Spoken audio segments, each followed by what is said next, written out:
So I just want to thank everyone for joining us this morning and welcome to the Spring 2025 webinar series.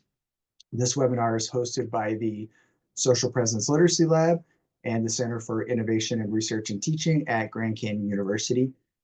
So this series is designed to explore the evolving landscape of education, focusing on how social presence can strengthen human connections in an AI-driven world. So again, this is a series. We'll have another webinar opportunity in March and in April, and you can register for those already right now, and we'll show you how to do that if you're unsure. All right.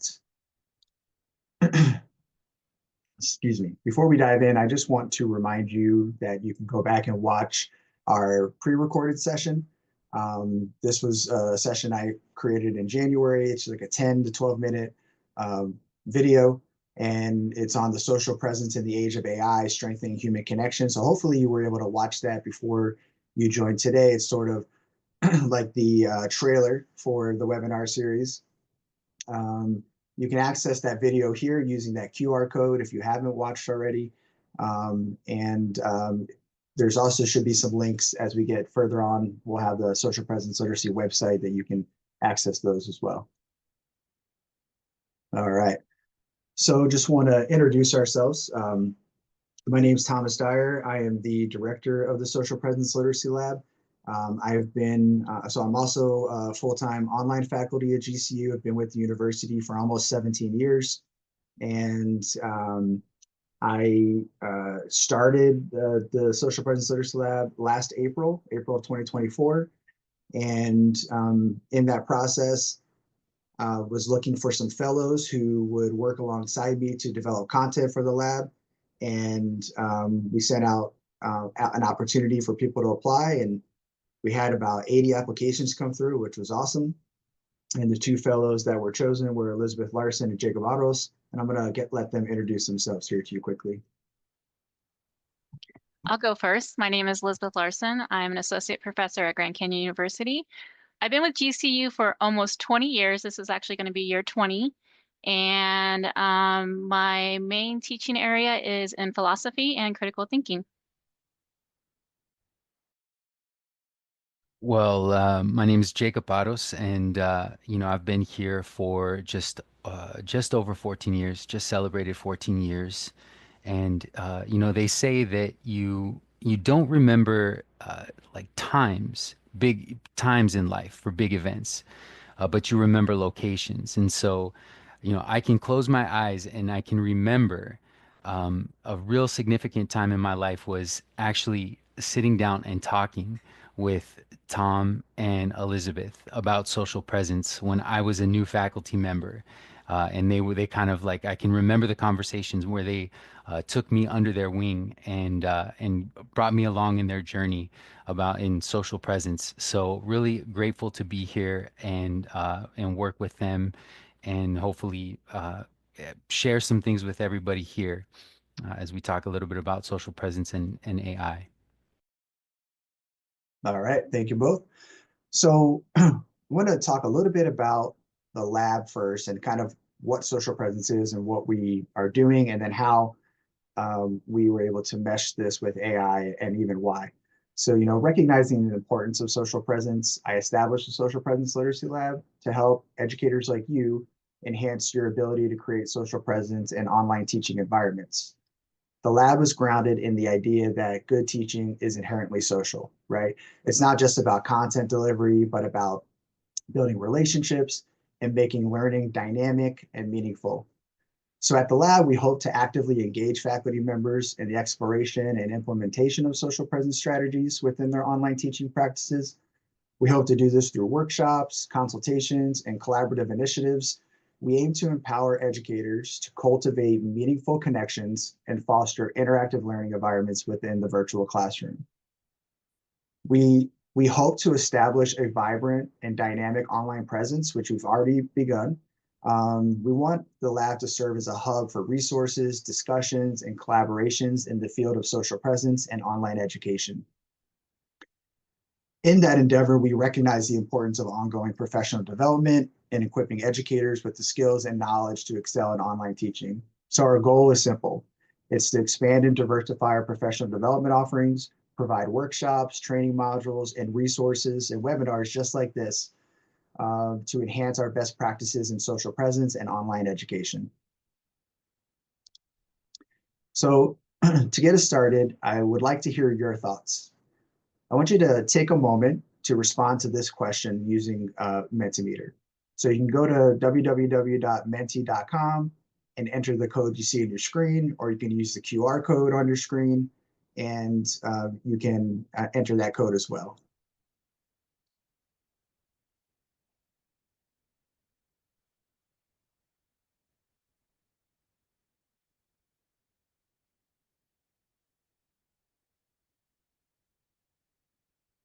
So when you go to Menti, we want you to think about one or two words. What's that first word or phrase that comes to mind when you think about AI and human connection? And then as we see some results come in, we'll show you what those look like. So I see a few coming in, but we're going to wait just a moment before we do the big reveal.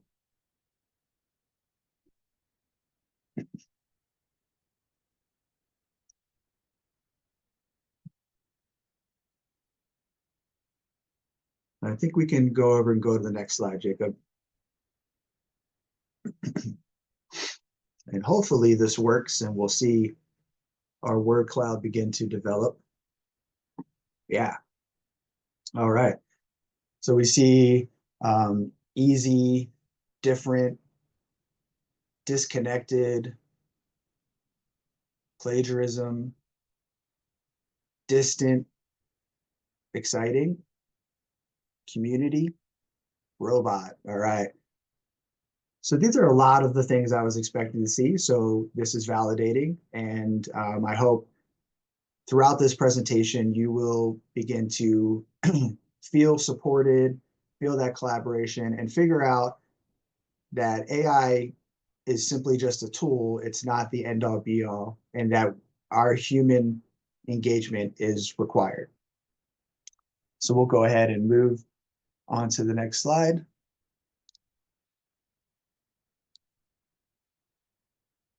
All right. So let's take a moment to acknowledge something really important, right? AI is simply a tool. It's not a replacement for human intelligence, creativity, and critical thinking. But AI isn't the only tool, right, that requires the careful and informed use. Social presence is also a tool. It's how we project ourselves and connect with others in online spaces. And just like AI, without proper literacy and intentionality, it can either enhance or hinder our interactions. So let's talk about this poor camper here that you see on your screen. She's trying to start a fire, but unfortunately, it's inside the tent. This is a great metaphor for both AI and social presence. Just because you have the tools doesn't mean you're using them correctly. AI can be incredibly helpful, but without human, without human judgment, well, things can go up in flames pretty quickly. The same goes for social presence. Without thoughtful engagement, our online interactions can feel transactional, impersonal, or even counterproductive. So, in this session, we probably have a range of AI users. Maybe you're a super user, the kind of person who's experimenting, automating, and pushing the boundaries of what AI can do for you. Or maybe you're an AI skeptic, cautiously observing, wondering if AI really is all it's cracked up to be. And then there's the AI curious. You've dipped a toe in, but you're still trying to figure out where it fits. So no matter where you fall on that spectrum, this session is about awareness and action. We're not here to convince you to use AI in every aspect of your teaching or work, but rather we want you to think critically about its role. Just like social presence and how you can leverage it both effectively to create meaningful and engaging learning experiences. Because whether we're using AI or fostering social presence, the key is intentionality. Without it, we risk setting fire to the tent. So as artificial intelligence becomes more prevalent in education, right, it's not going anywhere. But there's this growing concern about the depersonalization of learning. While AI tools can be useful for automating tasks and personalizing content, they cannot and should not replace the human element that is so crucial to teaching. Social presence is the differentiator. It's what makes your teaching distinctly human and ensures that students feel heard, supported, and engaged in their learning journey. So in the Social Presence Literacy Lab, we explore not just how to enhance social presence, but also how to leverage it in a world where AI is becoming an integral part of education. And we have to continue to remind ourselves that good teaching remains inherently social. And social presence allows faculty to maintain that critical human connection, even as technology evolves.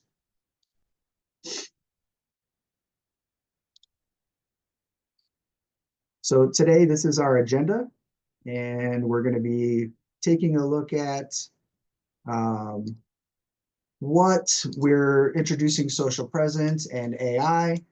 So I'll give you a little background on addressing social presence, and then we will take a look at addressing functional literacy and social presence, and then the practical framework to plan, support, and create.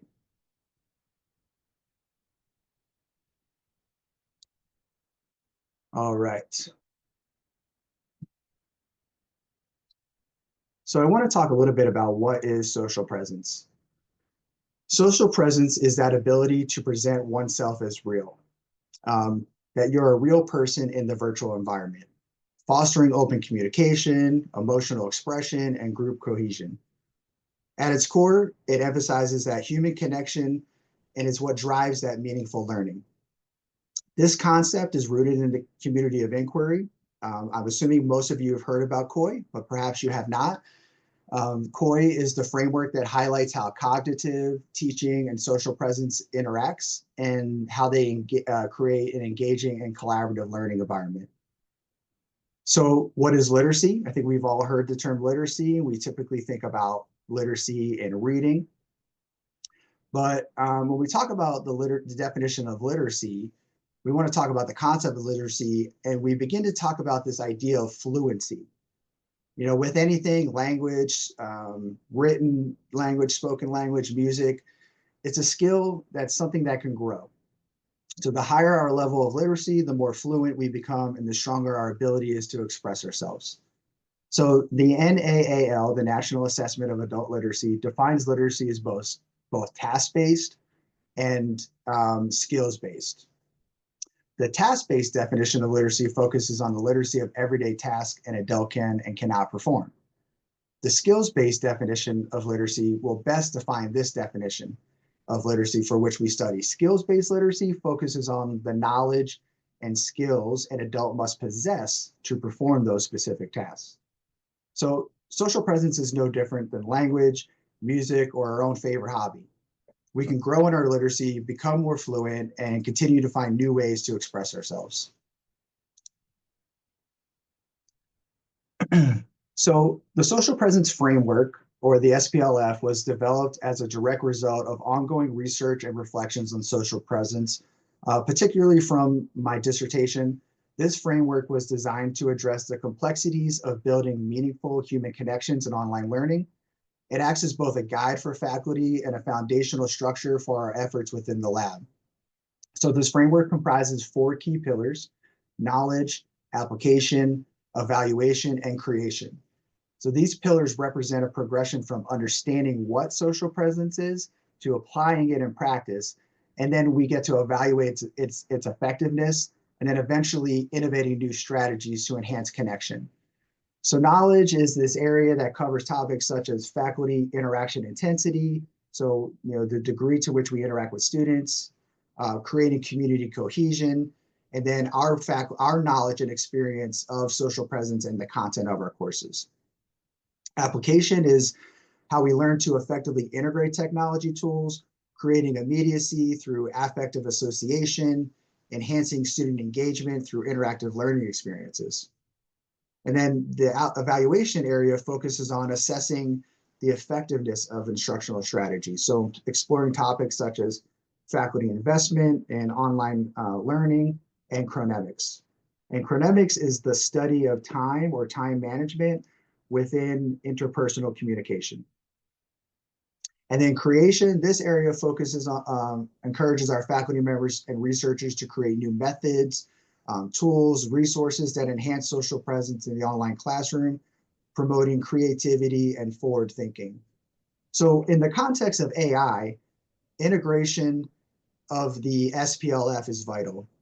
As educators, we explore tools to streamline tasks, we enhance personalization, and the SPLF ensures that the focus remains on maintaining authentic human connections. It provides a roadmap for balancing technological advancements within the relational dynamics that define impactful teaching. So now I'm excited to introduce Jacob, one of our fellows, and he is going to be leading us through the rest of this February webinar, our March and April. So Jacob brings a wealth of experience in online teaching and social presence, and he will guide us through today's discussion on personalizing interaction with AI. So Jacob, send it over to you. All right. Thank you, Tom. Appreciate it. And so right now we're going to go ahead and discuss addressing functional illiteracy and functional illiteracy as it pertains to, especially to social presence. So, what is functional illiteracy in the context of social presence? If social presence is presenting one's real self in a virtual space, then we can define functional illiteracy as the inability to effectively establish and maintain connections in online environments. So we can see this manifest itself in several ways that are particularly relevant in an online context. So with the amount of tasks that we have to accomplish in a given day and week, like we can be a particularly vulnerable demographic to some of these challenges. Teaching online is a zero-sum game. I mean, one thing we do in a particular area means that we have less time in another. And so we would see functional illiteracy show up as limited interaction with students. And this might look like instructors posting minimal or generic responses in a discussion forum. We would see feedback lacking personalization or relevance to individual student needs. We would see this showing up as an over reliance on automated tools, so an excessive dependence on technology. I Automated grading or pre-scripted responses without incorporating a personal touch. We see it show up as a lack of personalization and empathy. And we can see that this creates an inability to foster those really important emotional connections, which leads to an absence of empathy and warmth, and then shows up as a lack of enthusiasm in communication, or even worse, a lack of engagement in addressing student struggles, and then missing out on the opportunity to celebrate student achievements. We can see a difficulty in creating a sense of community, which leads to a failure to encourage student to student interaction, group cohesion, and then neglecting those activities or strategies that are really important to building trust and belonging within our community. Finally, we can also see a resistance to new strategies. And this is one that I found myself in at times. So we can see a reluctance or inability to adopt practices. I mean, and this can look like anything from video introductions to synchronous sessions or education, variety of educational tools and resources.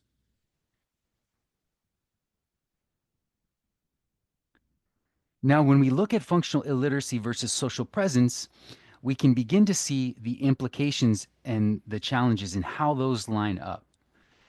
When we present our real selves, we're able to establish those meaningful connections.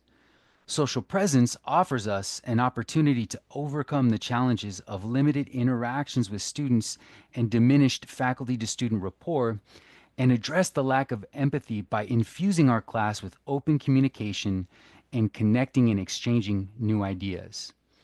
The outcomes that shift from increased isolation and disengagement and low retention and satisfaction to then more meaningful, human centered interactions and increased group cohesion and student retention.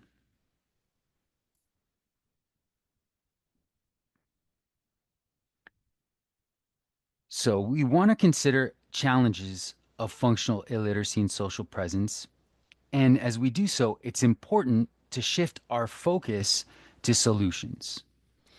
So, one of the effective ways to ensure that AI enhances rather than hinders our teaching is through reflective practice, because AI should serve our pedagogy, not dictate it. So, by intentionally assessing our AI use, we can ensure that it aligns with our educational values and preserves our human connection and supports social presence in meaningful ways.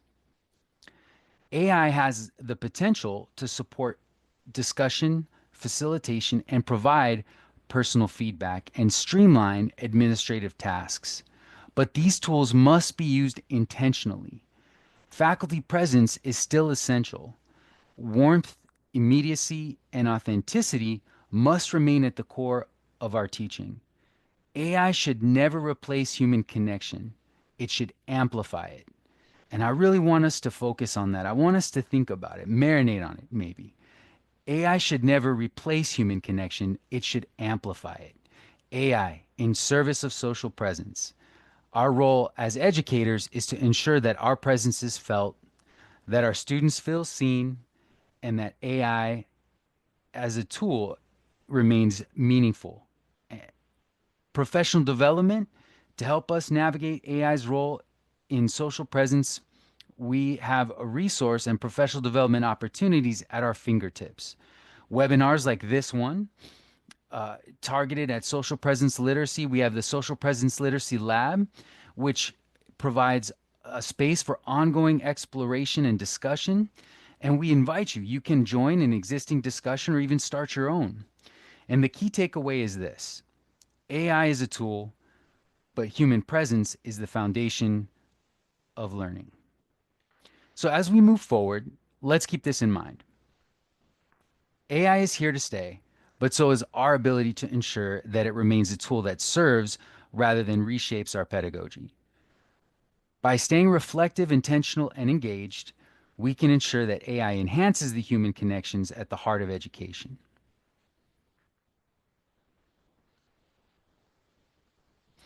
So now I'd like us to get into the practical framework.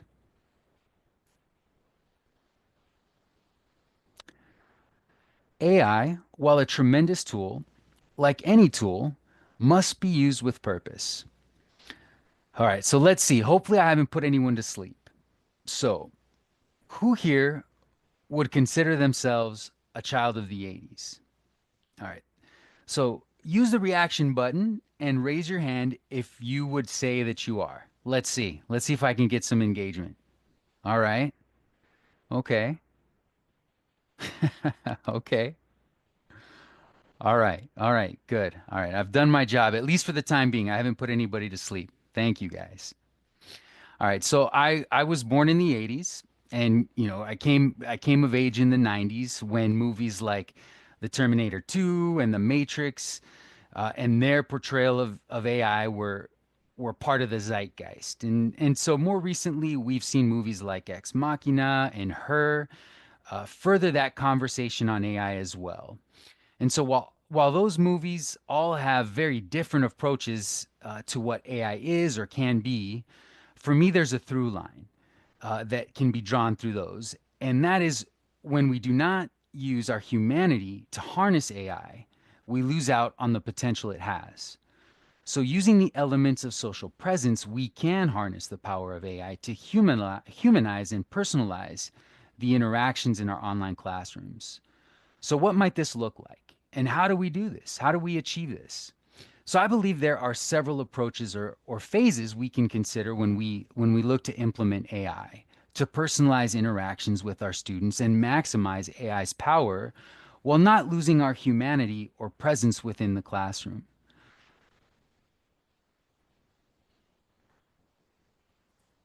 So, personalizing our interactions in the classroom, I believe, can be approached in three phases or three steps. So we can do it in planning, supporting, and in creating.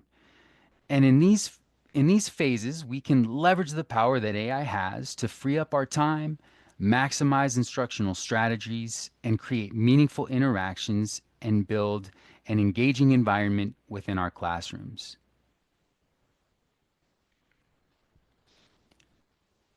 Okay, so in the planning stage of our framework, this is where you can focus on using AI to identify opportunities to be intentional with your design. So if you haven't picked up on it by now, intentionality is a big deal. Here in this stage, you get to define your meaning so you do not fall into the trap of using AI reactively. And here I'd like to invite you to specify your goals for your AI personalized interactions. So identify the specific ways AI can be implemented to support vulnerable student demographics. Define specific student needs that could benefit from the use of AI. So here think about like what in your class might AI supercharge? So for me, I teach a course that's in the beginning for at GCU that students take in the beginning of their program here, and it's like a freshman writing course. They learn to put together a college level essay, and we introduce kind of scholarly research. And so there's a lot of formatting citations, there's a lot of thesis statement construction, subtopic development, and even, we introduce kind of paper evaluations. And so I was able to identify that as an area where I could begin to start incorporating AI uh, to to to help them. So that was an area that in my planning stage, I was able to identify that AI might be something that I could use. So for you, begin to look at how you can align AI use with your own course objectives and your own student learning needs. And importantly, you want to make sure that you set AI boundaries as well. AI and make sure that AI use is is there so that you remain real in your virtual space and that you model that for your students. We want to make sure too that in the planning stage that we're also taking the time to evaluate AI tools so that they enhance personalization. And what does that look like? Are we looking at chatbots, perhaps adaptive learning systems? Is this going to involve AI generated feedback? We also want to take the time to consider accessibility, ease of use, and here is a great time to consider ethical implications. All right. So in the support phase, we touched a little bit on it in the planning, but this is where we start to put some of this in action. What does this look like? Is this avatars, chatbots, podcasts, enhanced office hours, summarized lessons, or class newsletters?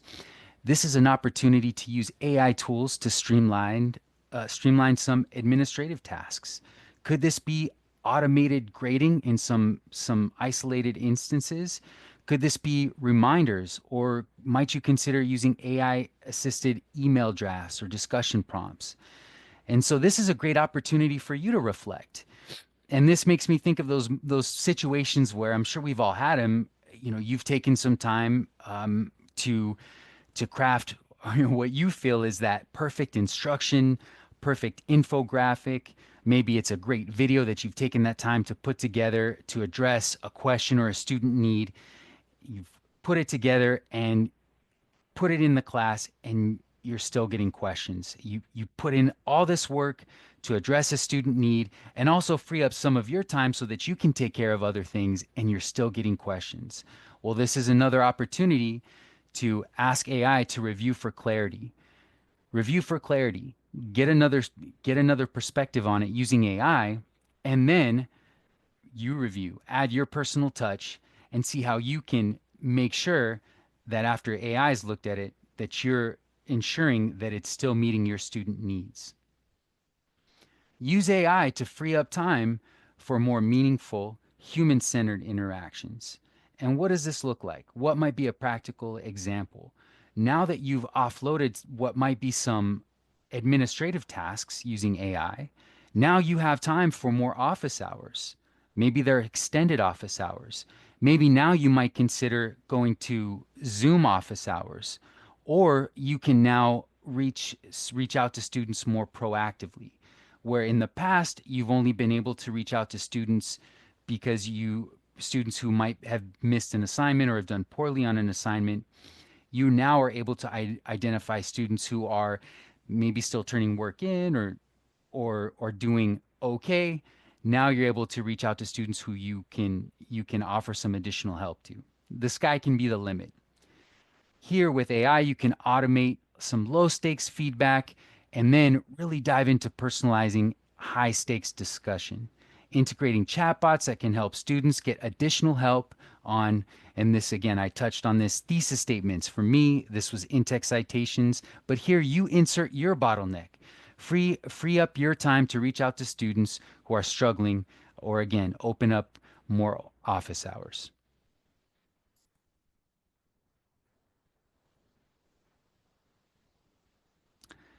Here in the create section, this is really where we get to be creative.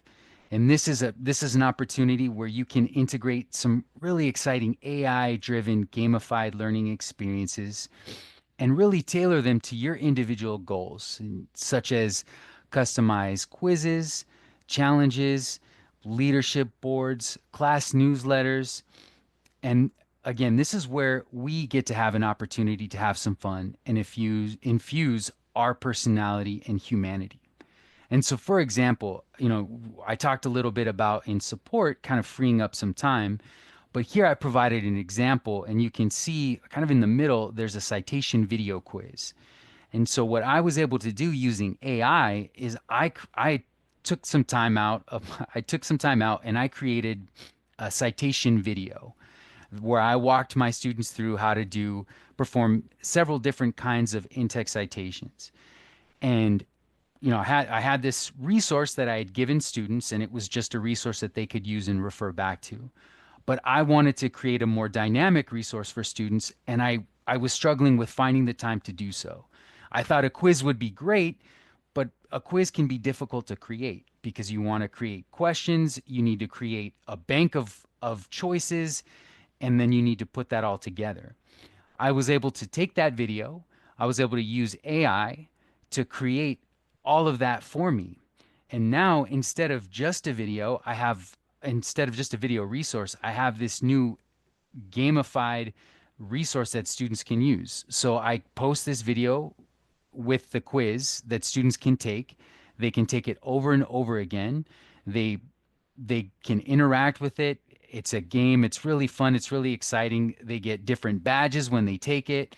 So it's now a much more meaningful and much more engaging opportunity for them to get practice on something that they have a lot of anxiety about within the class. So that's just an example of how AI has helped me take something and supercharge it within my class.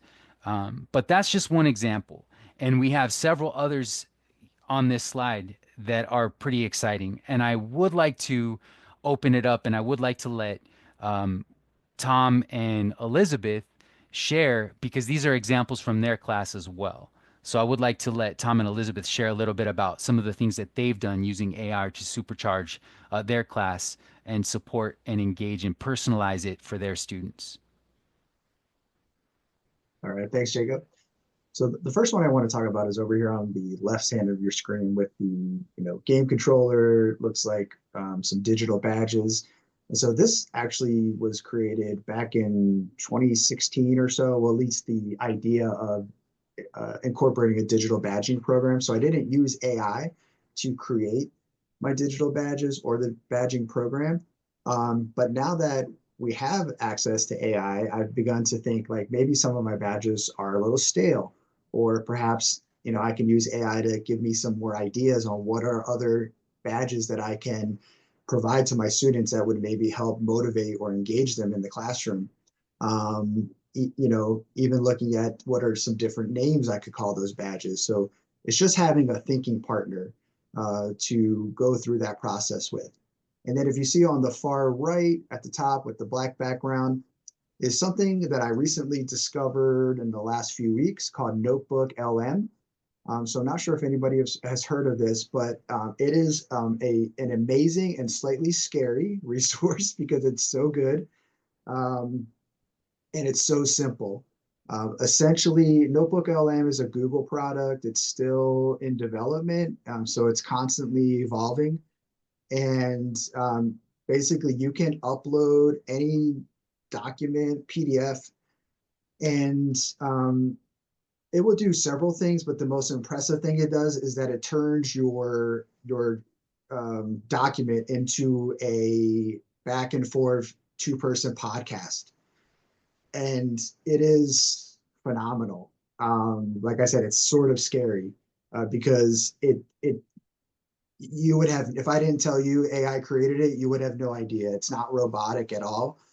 They include the ums and the ahs, and they're like, oh yeah, that's a good idea. And it's really impressive. So I definitely encourage you to play around with that. One way we use it in our classes is that we have a written lecture or a topic resource. And so we just uploaded our topic resource to Notebook LM, and it creates a 10 to 20-minute podcast. And it's amazing. And so it's just another aspect. It's another option for students who they can either read the lecture, they can watch our videos, or now they can listen to a podcast. And I even used AI to help me create, hey, what's a good name for this podcast? And the podcast also, our class revolves around writing. So we called it the Right Way Podcast. And it's just been great. Students have been using it for a few weeks now. They love it. Um, and there's some other, you can create some study buddies from this and an FAQ just from that one document that you upload. But it's a really, really great resource. And then I'll send it over to Elizabeth to share her creations.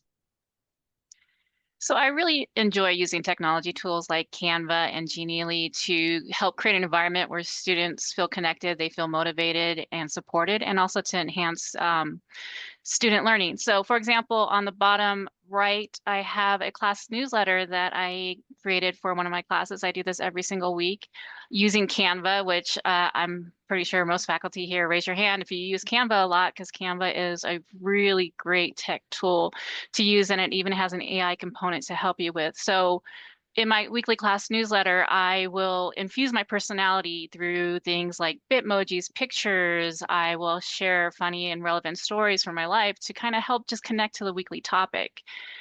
Writing in my own unique voice, it really kind of helps me connect with the students. It makes learning experience a little bit more relatable, more engaging and fun. And then Genially, I'm not sure if everyone uses Genially, but that cognitive distortions practice quiz I have right there, Genially is really great with gamification.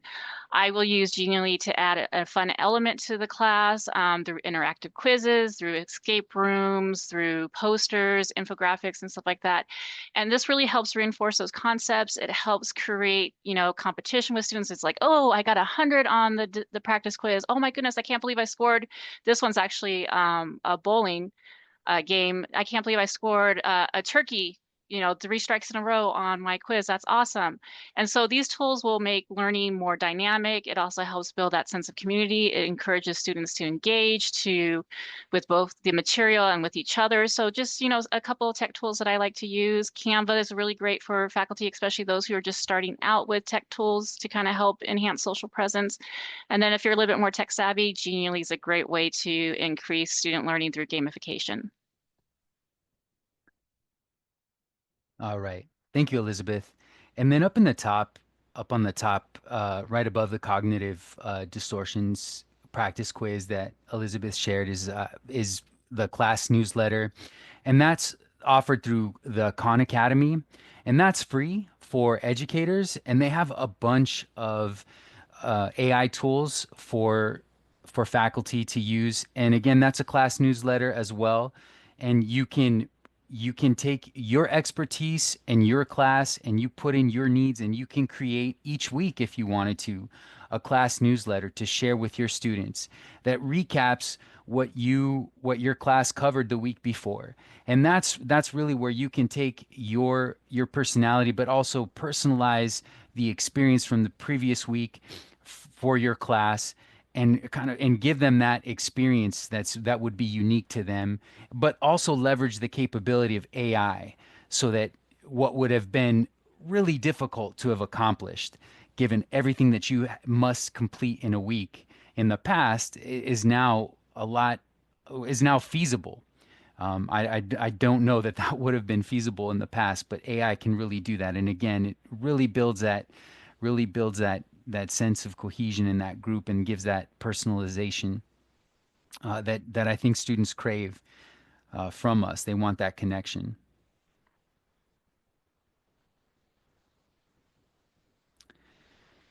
So all these tools are great, but we want to make sure that we are balancing AI and that human connection.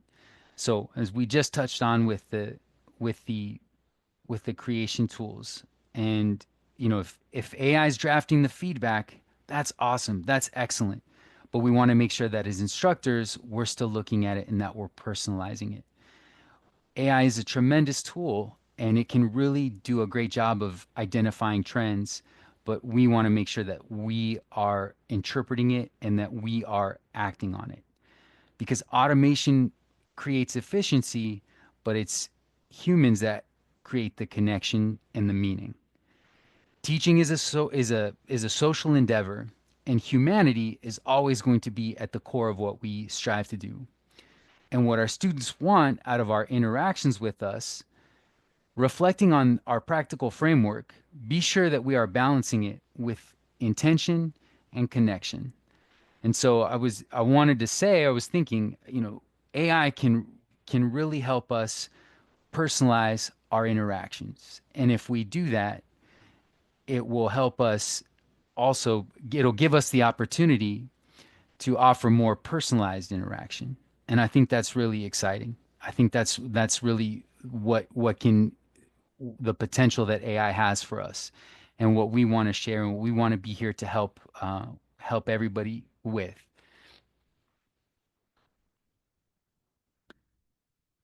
And so the call to action is let's not let's not let the discussion end here.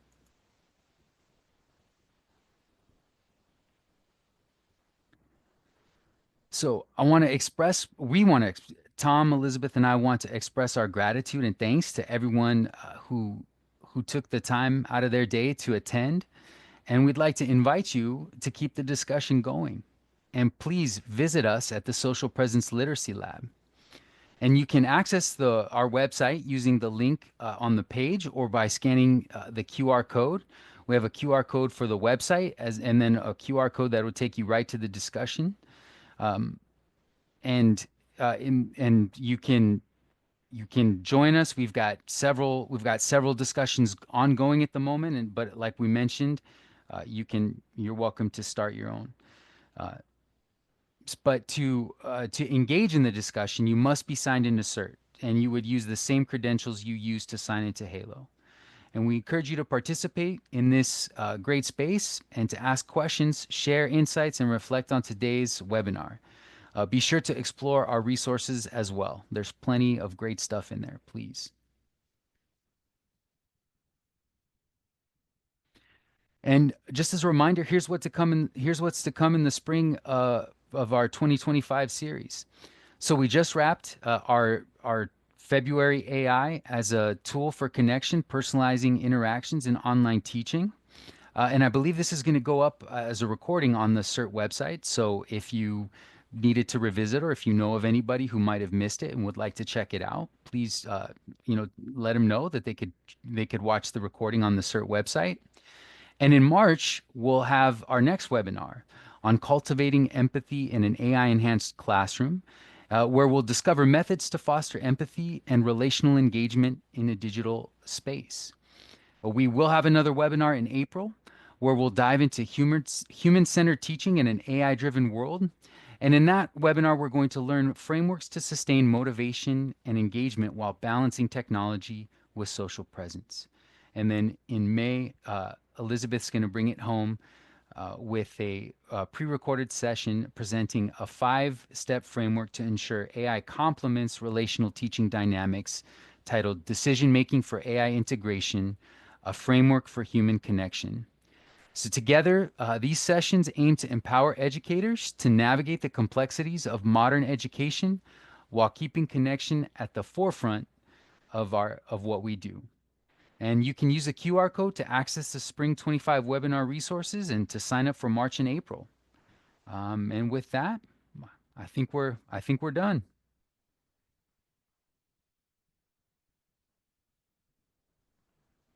Yep. If you take us to the next slide, Jacob, there should be a QR for them to access the certificate of attendance. So there you go. All So you can right. use that QR code to get your certificate. We appreciate your time and being here. And again, we really want to emphasize that we would like for you to join the discussion. So we have a discussion specifically on this webinar today. And so there's already a question there. It's the top question in the discussion on the Social Presence Literacy Lab website. We already have one person, I believe, who has jumped in. And we really, really, really want to encourage you to engage in that discussion. If you have questions from today or thoughts, feedback, anything, please jump in the discussion there and share with us. We want to keep the conversation going until we get to the next webinar. So again, we truly do appreciate your time. And we hope you have a fantastic day. Don't forget to get your certificate of attendance and take care.